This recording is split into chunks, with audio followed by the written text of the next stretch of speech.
I'd rather have no mother than a fake one. My husband, whom I married, has a son.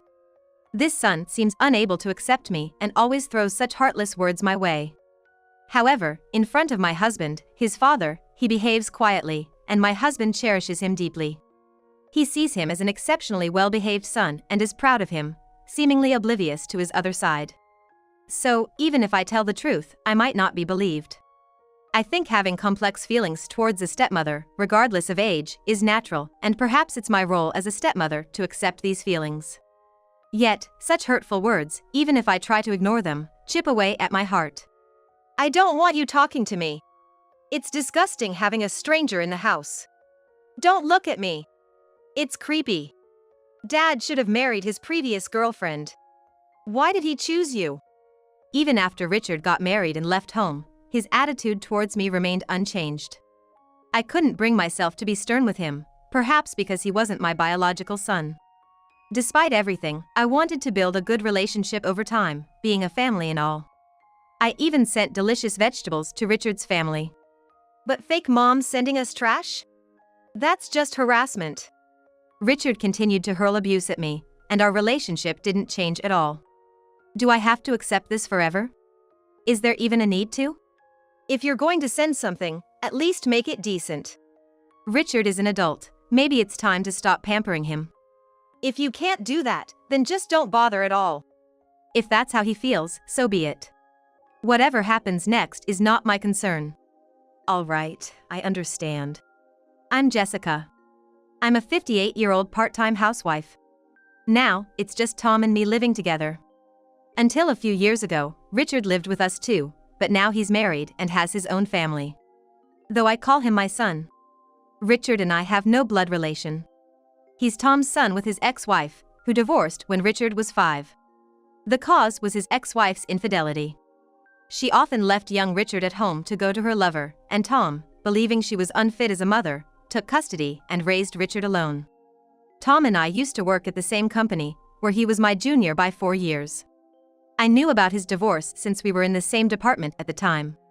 There were times when Tom had to leave work early due to calls from the daycare or school, and I would take over his tasks. Back then, it was rare for a man to be so devotedly involved in his child's care, and Tom's dedication to both his work and child struck me as fresh and admirable. Things changed about 10 years ago. When Tom joined my team at work. I had remained single, climbing the corporate ladder, leading a team responsible for high-priority projects, often referred to as presidential tasks. I was on track to become a division head in a few years. Then Tom became part of my team. Tom still seemed to be pouring his love into his son. Even though my son has grown up and doesn't need much looking after, the fact that he can go to school and manage his life without me being around makes me proud of him.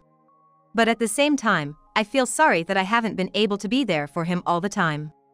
He once said during a break, and I admired him for that sentiment. I wanted to help Tom as much as I could, and then he confessed to me, "I always want to be by your side." We did talk a lot and lived close by, so I would share some home-cooked dishes with him. I'm not particularly beautiful. While Tom was popular when he joined the company, known as the new guy everyone likes. It was surprising that he chose me, and I once shared this with him. He replied, "I feel calm and happy with you, Jessica. That's why I want to be with you, and I don't want anyone else to have you." For someone who had been single for so long, it was hard to believe this was happening. At that time, Richard, Tom's son, was in high school. He wasn't very talkative with me, but we shared meals together often. I remember hoping we could become a family. I left my rural hometown after high school graduation. My brother and his wife live with my parents now, so I only visit occasionally. My relatives from the countryside, almost as if they have nothing else to say, keep pressuring me with questions like, "Don't you have any plans to get married?" Even my parents, though more gently, suggest that I should start looking for a partner. So I gradually became distant from them. I was busy with work and financially stable. I had friends to go out with and favorite places to visit. I enjoyed being single and never felt lonely, but I couldn't deny my longing for my own family. Having children at my age wasn't practical, and if I were to be with Tom, naturally, I would consider Richard as my child to care for. Just as I was feeling a strong desire to become family, Tom proposed to me, saying, "Let's get married." It was when Richard was about to graduate from college and our big project was nearing completion. So, I decided to marry Tom and leave the company. As expected, there was opposition from various sides. A guaranteed promotion was just within reach, and I was nearing retirement. Many said I didn't have to quit. Especially Tom did. Because he saw my passion for work up close. But I wanted to be part of a family with Tom. I didn't want to bring our work relationship of boss and subordinate into our home. Maybe it's an old-fashioned way of thinking, but I couldn't see balancing both family and boss and subordinate. Simply put, I chose family over work. That's what I wanted to do. Maybe it was something I aspired to. Eventually, both the company and Tom respected my decision, and I was able to retire at the end of the fiscal year. I then experienced being a full-time homemaker for the first time and later started a part-time job at a logistics center, doing picking work, which I still continue. Surprisingly, I find this job quite comfortable and realized at this age that this kind of work suits me too. Incidentally, Richard moved out 2 years after Tom and I got married. He married his girlfriend when she got pregnant, starting his own family. His wife, Lily, worked as a store clerk in apparel and was a beautiful young woman. They're now working hard, raising their 3-year-old and 2-year-old children. The time Richard and I lived together wasn't long, but his marriage was the catalyst for our eventual separation. After all, Richard never really welcomed me. He wouldn't say anything in front of his father, perhaps out of consideration, but when it was just the two of us, he often hurled unkind words at me. "I'd rather have no mother than a fake one. I don't want you talking to me. It's disgusting having a stranger in the house. Don't look at me. It's creepy. Dad should have married his previous girlfriend. Why did he choose you? His ex-girlfriend was 1,000 times better." I was prepared for some rebellion from him, being his stepmother. Though it hurt me, I understood that the fact I joined the family later and had no blood ties with him couldn't be ignored. As a result, I found it difficult to sternly admonish Richard. It wasn't easy for me to sternly address this issue. Tom viewed Richard as an exceptionally well-behaved son and was probably unaware of his behavior towards me. I once jokingly told Tom, "Maybe Richard preferred your previous girlfriend?" But Tom only managed a wry smile and struggled to respond. I was slightly disappointed he didn't get angry, but more than that, I was curious about the meaning behind his ambiguous expression. Was Richard attached to her? Well, maybe, but it was a long time ago, and we weren't together for that long. Maybe she left a strong impression on Richard. That could be. Did you two not get along well? Well, yes, we had some issues, especially regarding money. Ultimately, I couldn't talk any more about the things Richard said to me. I knew how much Tom had cherished and raised his son. I didn't want to paint his son as the bad guy, and I wondered if Tom would even believe me. So, I decided to keep trying to build a good relationship with Richard, no matter how slow the process. As a result, I chose to send a monthly vegetable assortment to Richard's family. A local farmer I know provides me with fresh, tasty vegetables, even if they're not perfectly shaped, at a very reasonable price each month. We receive so much produce that Tom and I can't finish it all ourselves, and I thought Richard's family might enjoy the delicious seasonal vegetables. It would help supplement their meals, and I figured their kids would gradually start trying different foods. I reached out to Richard to share preservation methods and to inquire about his family, but either he doesn't answer the phone or hangs up quickly. My messages often go unanswered and sometimes aren't even read. So, I decided to communicate with Lily instead. Whenever I send vegetables, Lily calls to thank me. Through her, I can learn about Richard's well-being and the kids' growth, and talking to Lily is always enjoyable. She's cheerful, considerate, and a lovely daughter-in-law. This regular communication with Lily continued though. One day, I received a call from Richard. I was expecting a call from Lily since I had recently sent vegetables, but a call from Richard? About the vegetables? Hello? Can you stop it already? It might have been the first time Richard had ever called me. Taken aback by his sudden harsh words, I responded. What do you mean? About the vegetables. Why do you always keep sending them? I thought they're fresh and tasty for your meals. Fake mothers sending garbage? It's just harassment. I didn't know what to think. Richard's verbal abuse was consistent, but he never uttered them in front of Tom or Lily. He always directed at me when we were alone. I never understood why he kept it up, but I resigned myself to accept it, thinking it's natural for him to not accept me. But maybe it's enough. I don't feel good being spoken to like this. We're both adults living separate lives.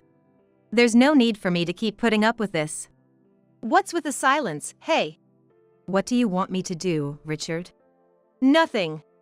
I wish you'd send better stuff if you're going to send anything. I've always thought if you can't do that, then don't bother at all. Okay, I understand. Don't get involved, it's annoying. The call ended abruptly. If that's how he feels, then I understand. If he doesn't want me involved, then that's that. I've decided to give Richard, who sees me as a fake mother, his space without my involvement. Even if I had an ideal vision of a family, reality often doesn't align with our expectations. I've felt this in both my career and personal life. I aspired for a close-knit family, but the reality turned out differently. Just that. Sighing, I decided to switch gears. Moving forward, I'll stop sending vegetables to Richard's place. He probably wanted to say, if you're going to send anything, send money, but there's no need for me to do that.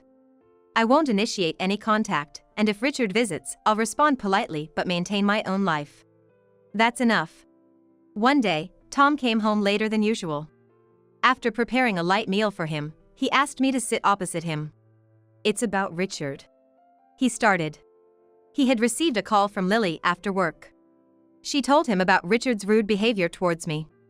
A few months had passed since I stopped sending the monthly vegetables. Lily mentioned to Richard, it's a shame we no longer get the vegetables. The kids used to eat them eagerly. She meant it as casual conversation but noticed Richard acting unusually. Lily had always sensed Richard's attitude towards me wasn't the best, but kept quiet, assuming it was complicated feelings towards a stepmother. Connecting Richard's past behavior and his current oddness, she confronted him, and he confessed everything. Eventually, Richard confessed, revealing the kind of behavior and things he had said to me until now.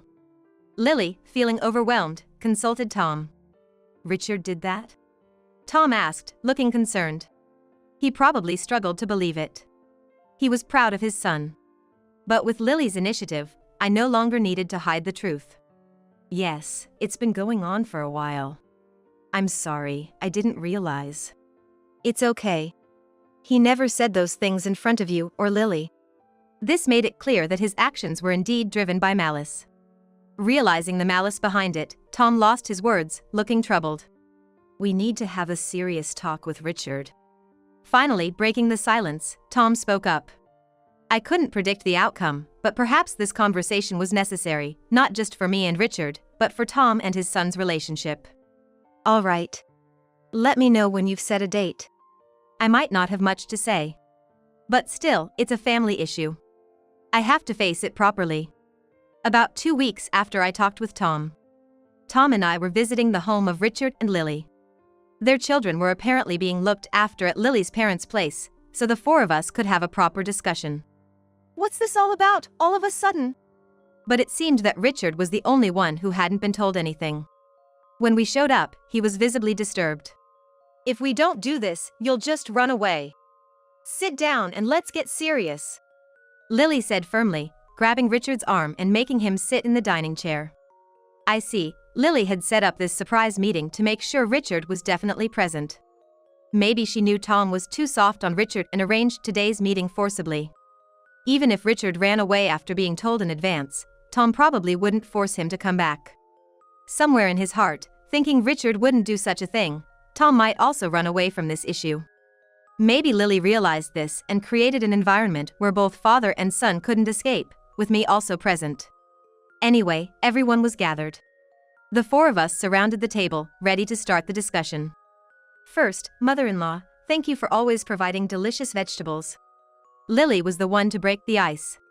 It really helped our budget, and the kids loved eating them.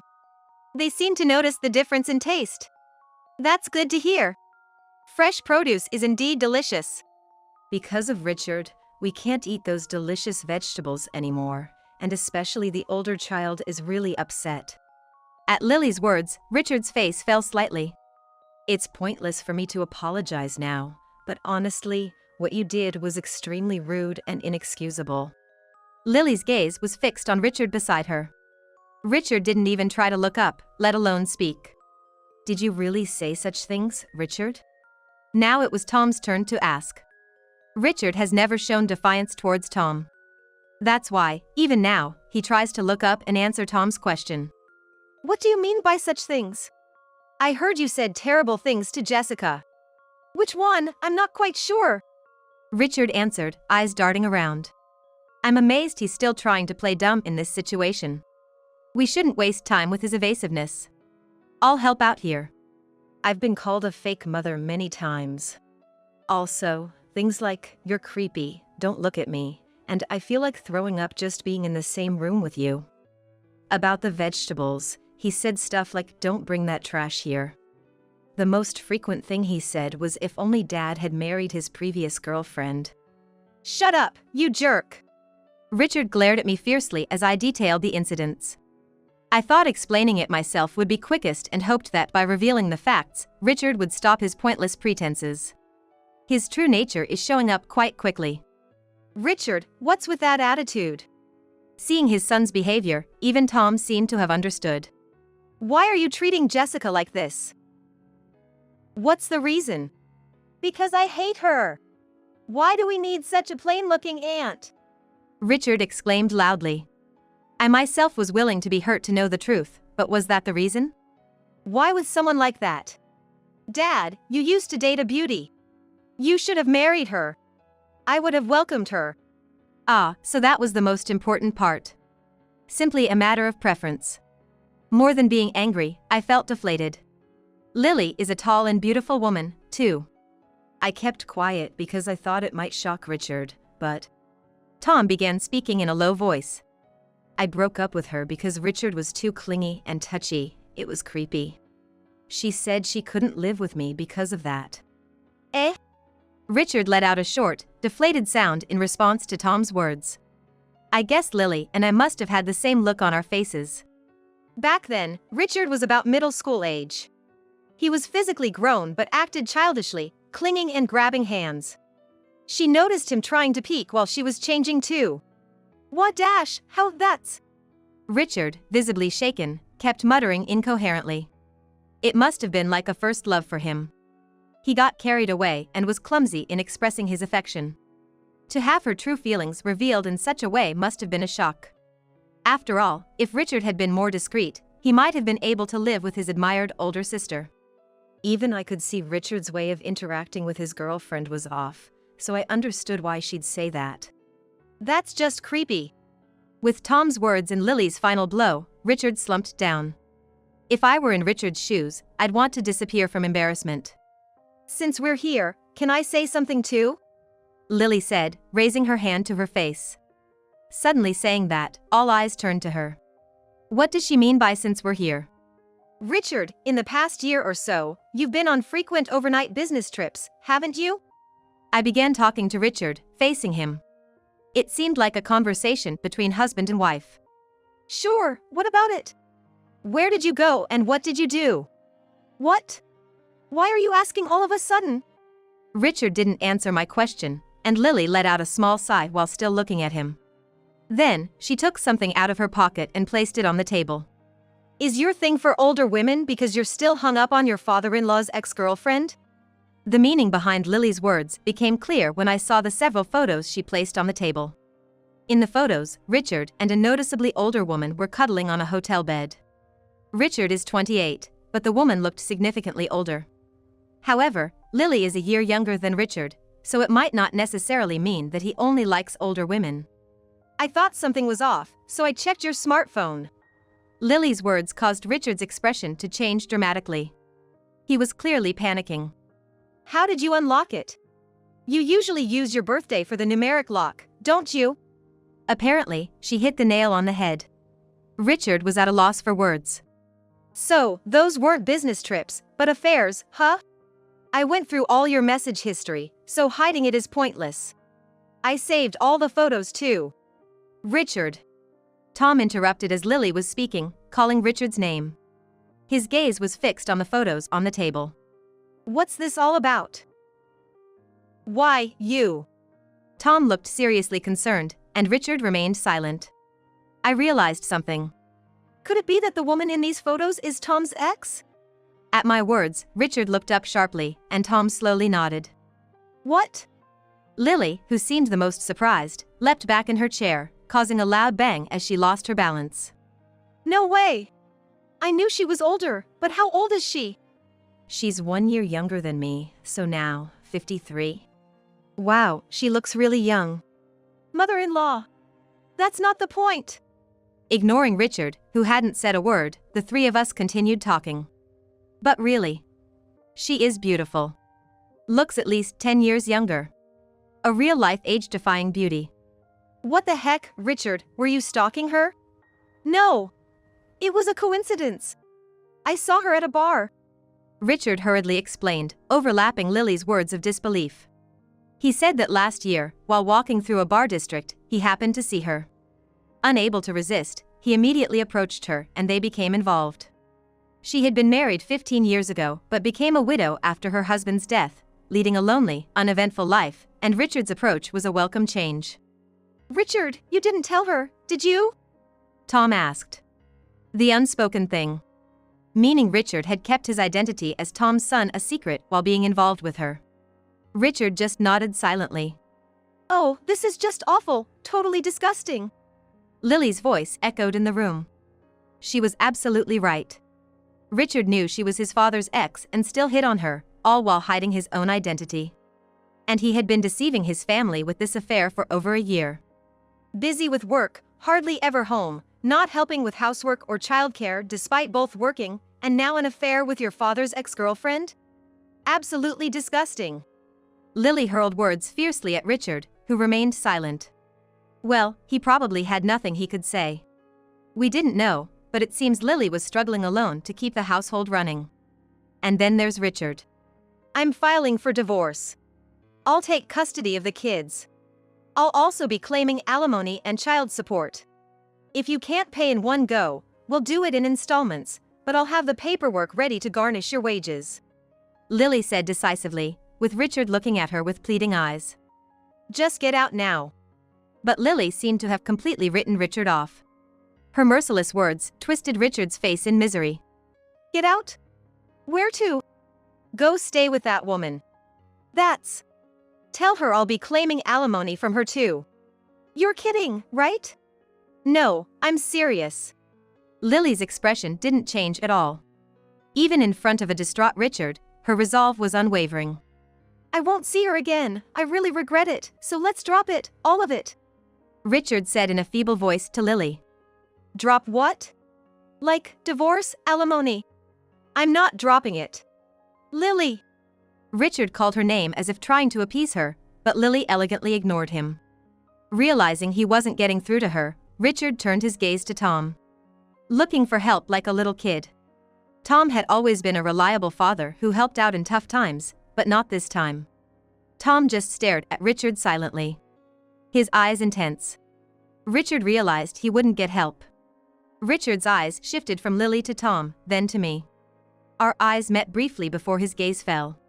He seemed like a different person from the one who had hurled insults at me.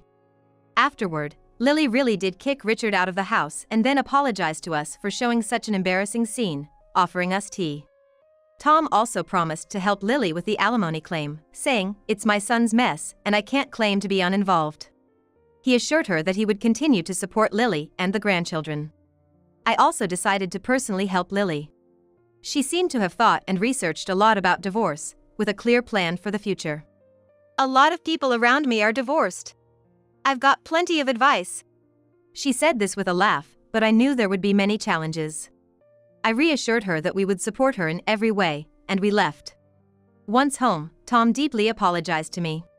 For not realizing what Richard had been doing. For maybe not wanting to realize it. For causing discomfort during this whole ordeal. Indeed, I also had my own thoughts about it, though I tried not to dwell on them. I didn't want to spoil the relationship I had built with Tom, becoming family. We could use this as a lesson to strengthen our bond. I hope so. Lily later filed for alimony against both Richard and his mistress. Regarding Richard, first a contract outlining the terms of the divorce and documents for the family court to enforce wage garnishment if child support payments were missed were prepared. Then, the divorce papers were filed, and now Lily is living in an apartment near her parents' house with her 3 children. I occasionally visit them, bringing vegetables and side dishes. The kids are full of energy and were delighted with the gifts, which made me happy too. Lily says the kids don't really mind their father's absence since Richard was hardly home anyway. She allows visitation with Richard, but only when the children say they want to see him, which means they might never meet again. Lily laughed about this. Indeed, when Richard requested a visit, Lily asked the young children if they wanted to see Daddy, to which they replied, no. A case of poetic justice. It's only natural, considering he was never involved much. On the other hand, I heard that the mistress paid the full alimony in one go. When filing for alimony, Lily included a letter revealing Richard's true identity, and the mistress responded to Lily. The letter reportedly stated, I feel sorry for what I did to your wife and children, so I will pay the alimony in full. I never want to have anything to do with Richard again and plan to move. Please act ignorant about everything, including this matter, if Richard asks you. Lily mentioned, the disgust for Richard was oozing from the letter's words, and I couldn't help but think, serves him right. And so, each of them continued on with their lives. But as things stand, Richard has disappeared. Rejected by his children and the mistress, and in despair, he became neglectful of his appearance, made significant mistakes at work leading to company losses, and was fired. His current whereabouts are unknown. But his cell phone is still active, and it rings. This has been going on for months, so he must be making payments somehow. However, there have been no child support payments. Tom said, I will definitely find him and make him take full responsibility, and he was determined to use every possible means to locate him. He even contacted the mistress after nearly 20 years, trying to use her as bait to lure Richard. I'll never contact him or mention my name. I find the whole situation revolting and don't want to remember it. The idea fell through as she rejected it so firmly that there was no point in pursuing it further. Apparently, she's also running from debt collectors and has no intention of revealing her whereabouts. She told him never to contact her again. It seems that Richard was always reckless with money, and according to Tom, it wouldn't be surprising if he's drowning in debt. Lily said, I made sure to get some of the alimony and child support paid up front. Honestly, I'm not expecting much more, and she calmed down Tom, who was frantically searching for Richard. But Tom hasn't given up and keeps trying to contact Richard through calls and messages, waiting for any response. The lenient father Tom used to be is no more. Even if it takes years, he plans to catch Richard and make him fulfill his responsibilities.